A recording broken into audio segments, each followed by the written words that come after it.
मेरे अति प्रिय भाइयों और बहनों, आज एक बार फिर मैं आपका इस होप इन फेथ वचन और प्रार्थना की सेवा में आपका स्वागत करता हूं और धन्यवाद देता हूं प्रभु यीशु का कि उसने आपको और हमको आज तक जिंदों की ज़मीन पर रखा है कि हम उसके वचन के द्वारा अपने आप को उस न्याय के दिन के लिए तैयार करें।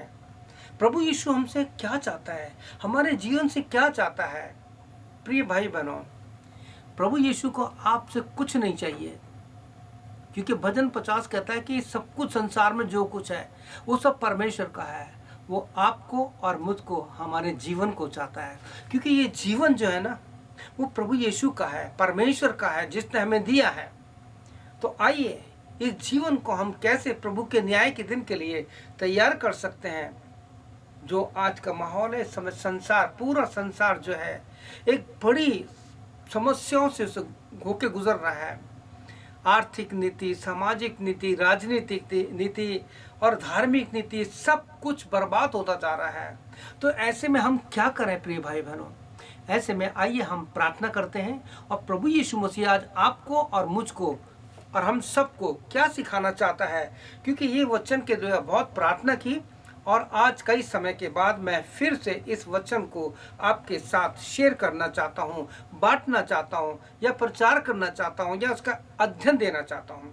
तो आइए वचन सुनने से पहले हम अपने आप को प्रभु यीशु के चरणों पर रखते हैं। आइए प्रार्थना करते हैं।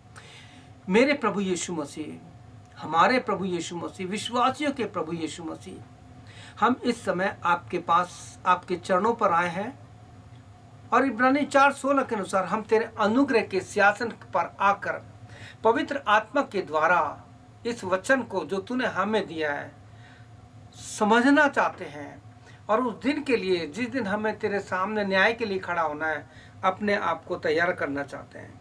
प्रभु यीशु हमारी सहायता, मदद कर, विशेष मेरी सहायता कर प्रभु यीशु। मेरे मुंह के बोल जो है, जो कुछ मैं बोलता हूँ वो सब तेरी तरफ से हो।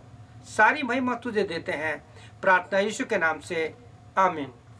प्रिय भाई और बहनों, मैं आपको धन्यवाद देता हूं कि आपने काफ़ी समय से, कई सालों से मेरा साथ दिया है और आगे भी हम इसी वचन की सेवा में आगे बढ़ते जाएंगे। आज का जो मैंने विषय लिया है वो है same mind in the Lord. प्रभु यीशु मसीह में वही सोच, वही समझ जो प्रभु यीशु मसीह में है, वही हमारे में होनी चाहिए। Close appeal for steadfast unity and the same mind in the Lord. प्रभु में एक ही मन और ना खत्म होने वाली अटल आत्मिक एकता, ये परमेश्वर का वचन हमें सिखाना चाहता है। एक ऐसी आत्मिक एकता जो हमारे जीवन से कभी खत्म ना होने पाए।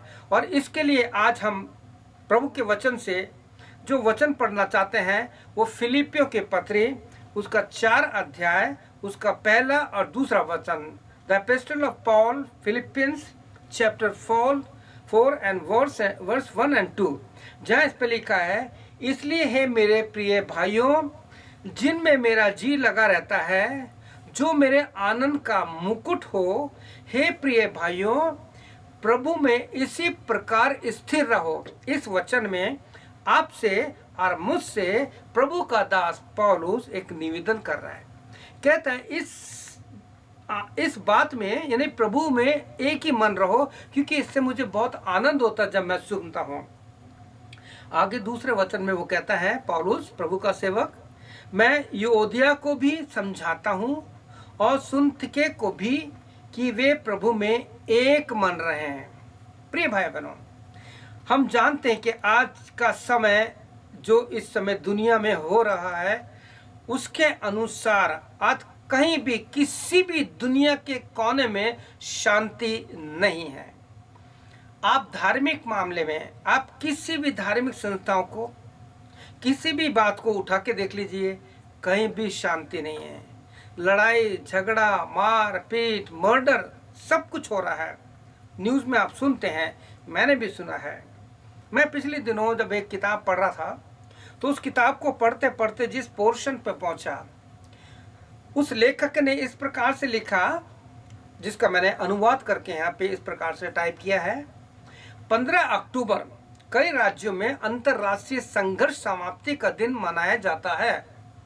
यानी अक्टूबर जो है उसकी 15 तारीख में अंतर्राष्ट्रीय कई जगह यानी लड़ाई झगड़े ना हो, वो युद्ध विराम हो जाए, उसके लिए इस दिन को मनाया जाता है।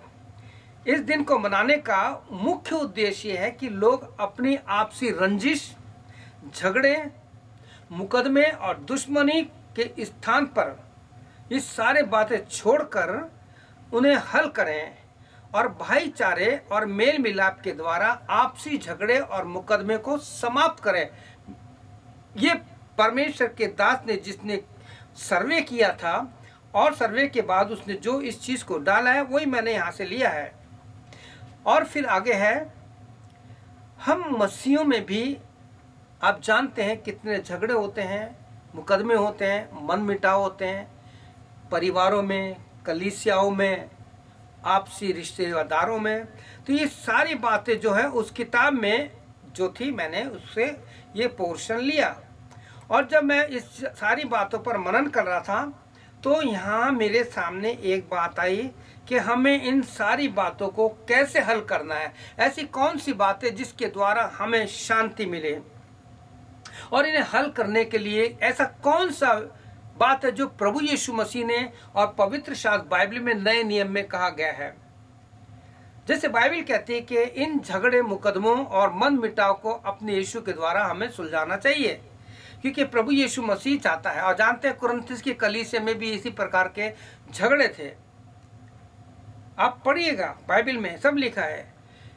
एक मसीही लोगों के सर्वे में एक प्रभु के सेवक ने, जिसने अपनी किताब में लिखा है, मैं पढ़ रहा था किताब को, एक मसीह सेवक ने जो मसीहों का सर्वे किया, यानी जिसे बोलते हैं सर्वेक्षण किया, और जब उसने इन सारी बातों की तो एक बहुत चौंकाने वाली बात हमारे सामने आई इस प्रेजेंट समय में। ये जो किताब मैं पढ़ रहा था ये 2020 की है, 2020 में पब्लिश हुई थी। तो उसको पढ़ते समय छोटा सा बात मेरे सामने आई तो मेरा दिमाग लगा क्यों ना मैं इस वचन के द्वारा कलीसियाओं को, अपने प्रियजनों को, मसीह समाज को, मसीह परिवार में उन लोगों को कुछ समझा सकूं कि देखो बाइबल किस प्रकार से हमें इन सारी बातों के लिए मना करती है और कहती है हमें किस प्रकार से प्रभु यीशु के न्याय के दिन के लिए तैयार होना है।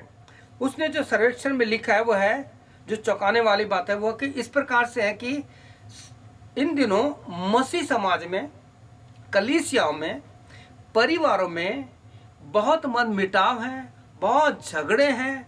और आप जानते हो जिस कलीसिया में आप जाते हो आपको पता है कि किस प्रकार से कलीसिया में भी मन मिटाव चल रहा है, परिवारों में मन मिटाव चल रहा है, पति पत्नी में मेल मिलाप नहीं है, एक साथ मन नहीं मिलते। और उसी विषय के लिए प्रभु का दास पौलुस कहता है same mind in the Lord, हमें प्रभु में एक ही मन अपने आप को तैयार करना है। इस प्रकार से जब सर्वेक्षण हुआ था उसमें बताया कि ये जो झगड़े होते हैं ये उनमें होते हैं जो बाइबल को जानते हुए भी इन सारी बातों को खत्म करने के बजाय उसको और बढ़ाते हैं।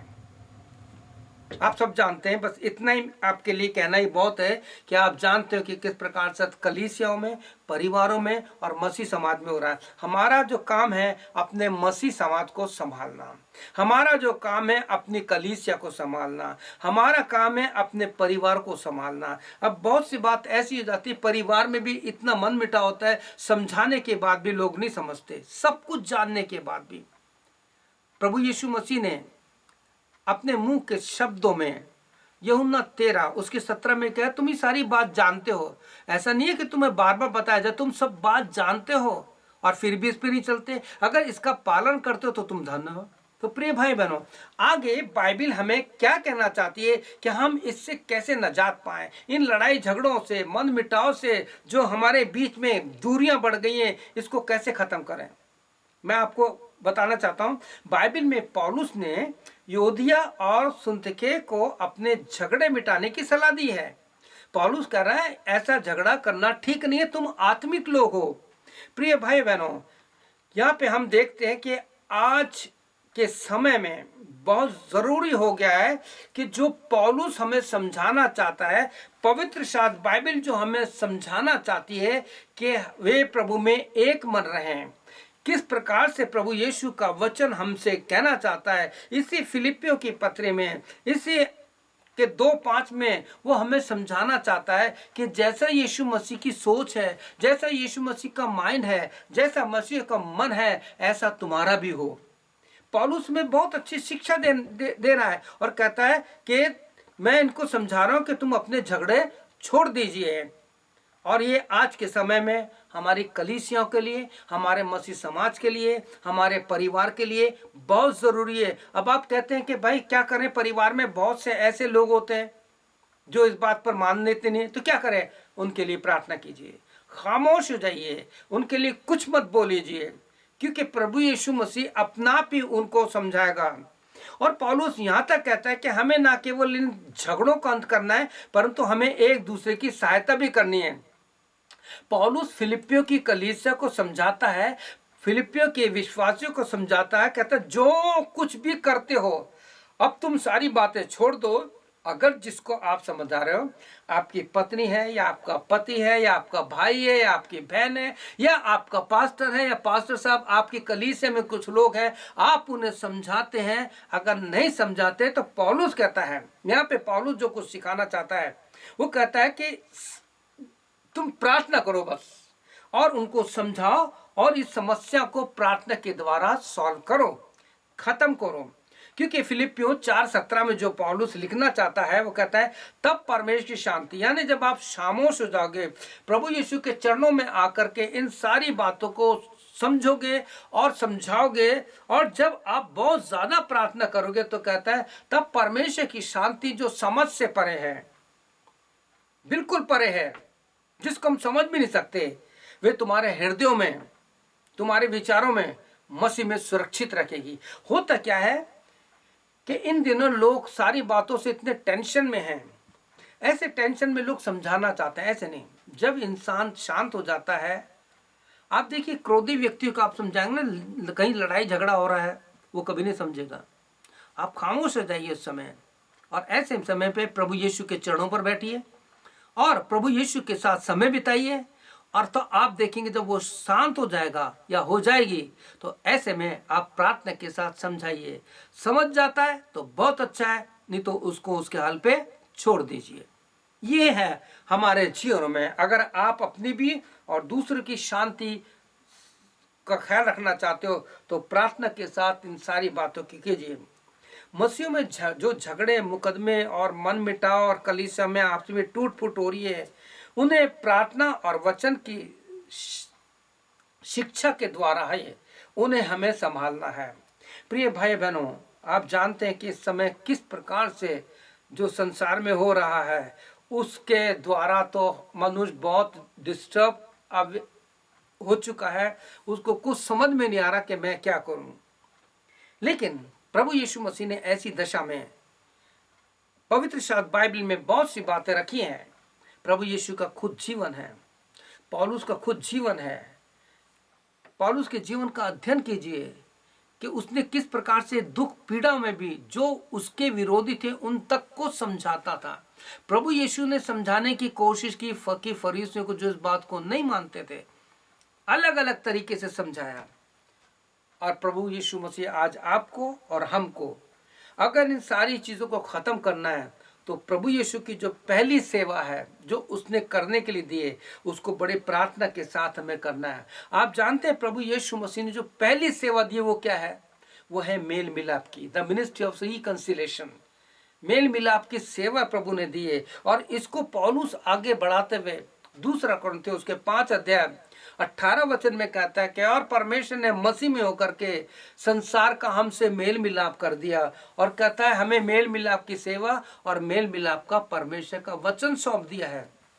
केवल ये बाइबल है जो हमारे जीवन में जितनी भी समस्या है, परेशानी है। अगर आपके घर में आर्थिक समस्या है तो आप सोचिए झगड़े से क्या होगा? कुछ होगा? प्रभु यीशु मसीह के पास जाइए, किसी से नहीं कहने की जरूरत है कि जी मेरी आर्थिक आवश्यकता के लिए प्रार्थना कीजिए या मेरे को बहुत दुख है मेरी हेल्प की। नो, केवल प्रभु यीशु मसीह के पास जाइए, प्रभु यीशु से कहिए, प्रभु यीशु मसीह आपकी समस्याओं को हल करेगा। जैसे आपका बच्चा आपके पास आकर आपसे कहता है, रोता है, ठीक in this way we have to pray, we have to come unto the feet of Jesus Christ.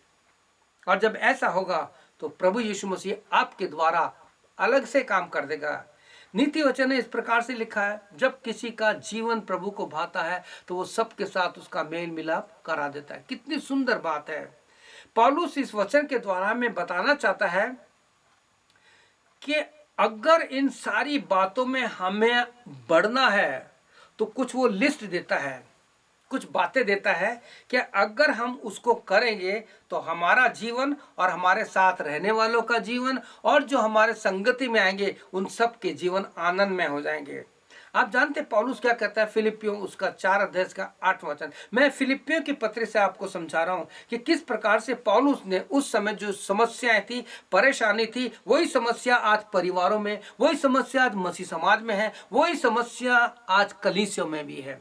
तो पौलुस इसके द्वारा आपको, हमको और विशेष हम सेवकों से कहना चाहता है कि हमें इन चीजों को अपने जीवन में लेकर पहले अपने जीवन से लोगों को बताना है प्रार्थना के साथ। तो जब ऐसा होगा तो बाइबल में क्या लिखा है, फिलिपियों 4:8 यहां लिखा है, निदान है भाइयों, जो जो बातें सत्य हैं, पहली सत्य है, जो जो बातें आदरणीय हैं, जो जो बातें उचित है, जो जो बातें पवित्र है और जो जो बातें सुहावनी है और जो जो बातें मन भावनी है, निदान जो सद्गुण और प्रशंसा की हैं, उन्हीं पर ध्यान लगाया करो।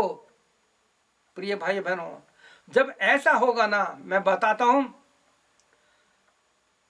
कि जब ऐसा होगा तो हमारे जीवन से अपना आप ही वचन का प्रकाश निकलेगा। क्योंकि जब हमने सारी चीज ले ली और प्रार्थना कर रहे हैं प्रभु यीशु मसीह, आज मैंने इन जीवनों को अपने बातों में ले लिया है। अगर हम इन वचन की बातों को अपने जीवन में लेंगे, इस पर मनन करेंगे, ज्यादा से ज्यादा विचार करेंगे, तो जानते हैं क्या होगा। बाइबल कहती है कि हमारे जीवन में वो जो प्रभु यीशु मसीह ने आशीष दी है, आनंद की, वो आनंद हमारे जीवन से दिखाई देगा। बाइबल कहती है 1 कुरिन्थियों 6:1 में कि जब ये सारी बातें हो रही हैं तो क्या तुम्हें ये हियाव नहीं है कि जब इस प्रकार के सारी बातें हो रही है, लड़ाई झगड़े मन मिटाओ, तो क्या ये सारी बातें तुम्हें अच्छी लगती हैं? क्या तुम्हें ऐसा नहीं लगता है तुम जाकर के लोगों को मेल मिलाप करो? प्रिय भाई बहनों, अगर आपको समय मिलता है तो आप 1 कुरिन्थियों उसका 6 अध्याय उसका 1 से लेकर के उसके आगे तक आप जरूर पढ़िएगा, तो आपको पता लगेगा। वहां कहता है तुम नहीं जानते, दूसरे वचन में क्या तुम नहीं जानते, फिर 3 में कहता है क्या तुम नहीं जानते। इसका मतलब क्या है कि जो पौलुस और जो यीशु मसीह समझाना चाहते हैं, हमें जानना है कि बाइबल क्या कहती है। आप पौलुस की पत्री पढ़िए, आप बाइबल में देखिए, जहां जहां ये पौलुस कहता है क्या तुम नहीं जानते, इसका मतलब क्या है, हमें जानना है, हमें जानना है ऐसी कौन सी बातें जो मैं अब तक नहीं जानता हूं। तो प्रभु का वचन कहता है क्या तुम नहीं जानते कि तुम पवित्र लोग जगत का न्याय करोगे। फिर आगे कहता है क्या तुम नहीं जानते कि हम स्वर्गदूतों का न्याय करेंगे। तो क्या तुम छोटी छोटी बातों को नहीं सुलझा सकते? हम सेवकों की बहुत बड़ी जिम्मेवारी है इस अंतिम दिनों में कि हमें लोगों को नरक में जाने से बचाना है, उनको प्रभु के आगमन के लिए तैयार करना है और आगमन के साथ उनको प्रभु के न्याय के दिन के लिए तैयार करना है। मुझे पूरा विश्वास है कि प्रिय भाई बहन, जो पौलुस टीचिंग दे रहा है इस पर आप जरूर मन लगाएंगे और प्रभु यीशु से प्रार्थना करेंगे। ज्यादा से ज्यादा जितना हो सकता है आप प्रार्थना कीजिए, क्योंकि अब दिन बहुत कम रह गए हैं। आप दुनिया में देखिए, आप सारी न्यूज देखिए, किस प्रकार से कहीं भी शांति नहीं है, ना तो परिवारों में, ना आपसी पति पत्नियों में, ना कलीसिया में, ना दुनिया के किसी भी कोने में उठा लीजिए, कहीं भी शांति नहीं है। हर जगह इंसानों को मारा जा रहा है। इस मिट्टी के लिए देश दूसरे लड़ रहे हैं, जबकि सबको पता है कि इंसान मट्टी है और मिट्टी में मिल जाएगा, लेकिन फिर जमीन की जो मिट्टी है ना, इससे देश लोग लड़ रहे हैं। कितने भयंकर बात है। प्रिय भाई बहनों, मैं चाहता हूं कि हम इन वचनों पर मनन लगाएं और ज्यादा से ज्यादा इस बाइबल को पढ़ें, क्योंकि पौलुस जो है परमेश्वर के वचन में इन सारी शिक्षा को देने के बाद रोमियो 16:9 में कहता है, रोमन्स 16:9 में कहता है, मैं सच कहता हूं कि तुम भलाई के लिए तो बुद्धिमान और बुराई के लिए भोले बन जाओ। जिस दिन ये बात हो जाएगी ना, सारी बात खत्म हो जाएगी। लेकिन होता क्या है, हमें जरा सी किसी की कोई बात पता लगती है, उसे ज्यादा से ज्यादा जानने की कोशिश करते हैं और जानने के लिए उसको किसी और को बताते हैं, और ये जहर हम सब जगह फैलाते हैं। इसलिए पौलुस कहता है कि हमें one mind and one soul होना है। प्रिय भाइयों बहनों, जब इस प्रकार से पौलुस कहता है तो 20वें वचन में कहता है, अगर ये सारी बातें हमने ले ली, जो जो बातें आदर के योग्य हैं, जो जो बातें सत्य हैं, जो जो बातें पवित्र हैं, जब वो सारी बातें ले लेंगे तो हमारे जीवन में एक ऐसा स्वभाव आएगा कि हम बुराई के लिए बिल्कुल पीछे हट जाएंगे, अपने मुंह को बंद करेंगे, केवल प्रार्थना करेंगे। यहाँ पर इस वचन में प्रभु यीशु मसीह का दास रोमियो 16 उसके 20 में कहता है, तब शांति का परमेश्वर शैतान को तुम्हारे पैरों से तुरंत कुचलवा देगा। शैतान को मौका नहीं मिलेगा। शैतान, वो दुष्ट तो यही चाहता है कि आप लोग हम उसकी सारी बातों में आ जाएं, और परमेश्वर के वचन में इन सारी बातों को जब हम प्रभु यीशु की सारी बातों को ले लेंगे तो उसका दाव नहीं चलेगा। लेकिन कभी कभी क्या होता है, हम लोग खुद उसको मौका देते हैं। मैं 2 वचन और पढ़ना चाहता हूं आपके साथ, जहाँ पे इस प्रकार से लिखा है, 2 कुरिन्थियों उसके 2:11 में लिखा है कि शैतान का हम पर दाव ना चले, क्योंकि हम उसकी युक्तियों से अनजान नहीं हैं, लेकिन हम उसको मौका देते हैं। इफिसियों 4:27 में लिखा है, और न शैतान को मौका दो और न शैतान को अवसर दो। अगर ऐसा होता है तो प्रिय भाई बहनों, उत्पत्ति 4:7 में लिखा है कि पाप द्वार पर खड़ा रहता है। वो इसी श्राग में रहता है कि किस घर की मैं शांति को भंग करूं, किस पति पत्नी में झगड़े लगाऊं, किस कलीसिया में टुकड़े करवाऊं। प्रिय भाई बहनों, इसलिए पौलुस कहता है, same mind in the Lord.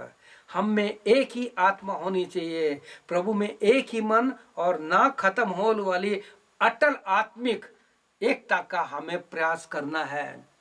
एक वचन और बोल करके मैं प्रार्थना करूंगा, ताकि आप और हम सब इन बातों पर विचार करें कि कैसे हमारे समाज में, कैसे हमारी कलीसिया में, कैसे हम पति पत्नी में, कैसे हम भाई बहनों में मेल मिलाप की सेवा शुरू हो जाए, कैसे हम इन सारी बातों को खत्म करें यीशु मसीह के नाम से और प्रार्थना के द्वारा। और ये तभी होगा जब फिलिपियों 2:5 हमारे जीवन में होगा, जब पौलुस कहता है, जैसा मसीह का स्वभाव था, जैसे यीशु मसीह का स्वभाव था, वैसा तुम्हारा भी हो। इंग्लिश में लिखा है, let this mind be in you which was also in Christ. यानी जैसे यीशु की सोच थी ना, वैसे हमारी भी हो, क्योंकि प्रभु यीशु मसीह ने पापियों से प्रेम किया, प्रभु यीशु मसीह ने बीमारों से प्रेम किया, प्रभु यीशु मसीह ने खोए हुए को ढूंढा। इन सारी बातों पर जब आप विचार करेंगे और प्रभु यीशु के साथ प्रार्थना के साथ आगे कदम बढ़ाएंगे और सोच लेंगे कि अब मेरी जिम्मेवारी है कि मैं कलीसियाओं में, उन परिवारों में, उन भाई और बहनों में और उन पति पत्नी में जिनमें दूरी बढ़ती जा रही है, उस दूरी को दूर करूं। जैसे मूसा उस गैप में खड़ा हो गया और मूसा ने परमेश्वर से कहा कि देख, इस्राएलियों ने गलती की है, उन्होंने बछड़ा बना लिया, वो तेरे मार्ग के भटक गए, तेरे से दूरी बना लिए, लेकिन मैं तुझसे विनती करता हूं कि उनको माफ कर दे। अगर उनको नहीं माफ करता है तो मेरा नाम भी जीवन की पुस्तक से काट दे। यीशु मसीह आपके लिए और मेरे लिए उस गैप में आके खड़ा हो गया, और आपके लिए और मेरे लिए उसने एक द्वार खोल दिया। वह उद्धार का द्वार, वह क्रूस का मार्ग। आइए हम क्रूस के पास आते हैं, अपने सरों को झुकाते हैं।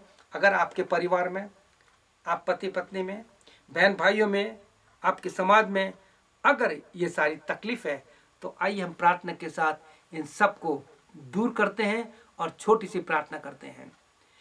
प्रभु यीशु, हम तेरे पास आते हैं, आपसे विनती करते कि हमें ये जिम्मेवारी दे कि हम अपने समाज में, अपनी कलीसिया में और जहाँ ये सारी बातें हो रही हैं उसको दूर करने के लिए हम शांति दूत बन जाए। पिता, हमें प्रभु अपनी सेवा में इस्तेमाल कीजिए, ताकि बहुत से लोगों को प्रभु यीशु मसीह तेरे न्याय के दिन के लिए तैयार कर सके।